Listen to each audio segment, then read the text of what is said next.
Yes, the fight against inflation might be working. Marketplace Morning Report is supported by Amazon Business, helping provide a smarter, easier way to get the supplies businesses need to thrive. Amazon Business, your partner for smart business buying.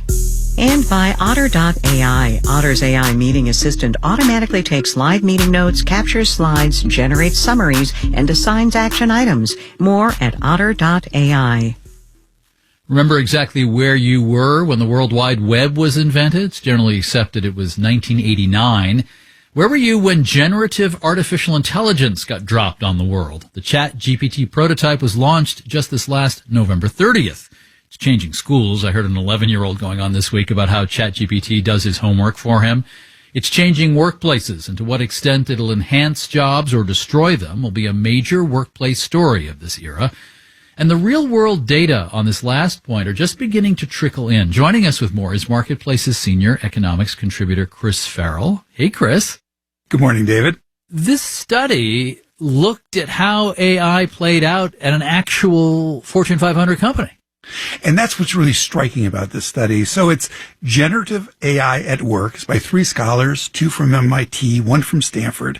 And the program used by the company is a recent version of the GPT family of these large language models developed by OpenAI, the ones we've been playing with.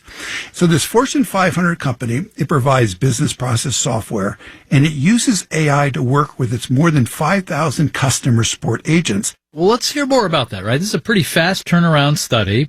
How did artificial intelligence play out with this specific unnamed company's customer support agents?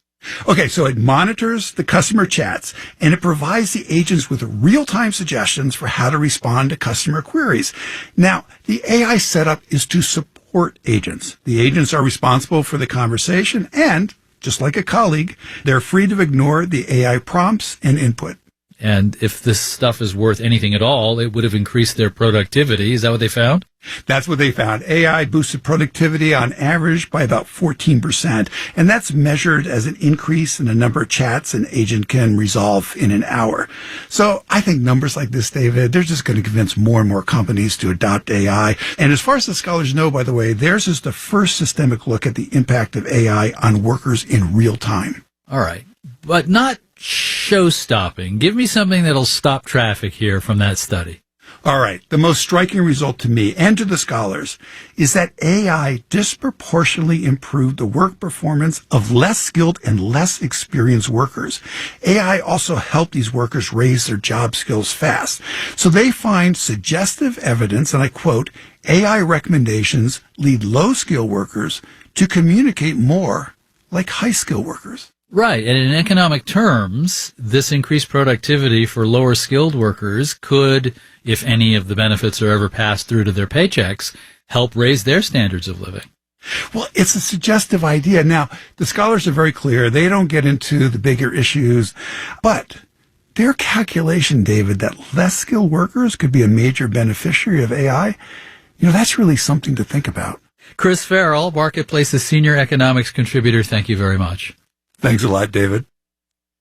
Also, the man considered the godfather of artificial intelligence, Geoffrey Hinton, recently quit Google so he could spend more time speaking out on this technology. At an MIT function the other day, he was asked for a worst case. I think it's quite conceivable, Hinton is quoted as saying, that humanity is just a passing phase in the evolution of intelligence.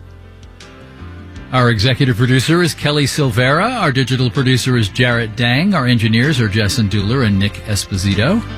I'm David Brancaccio. You're listening to the Marketplace Morning Report.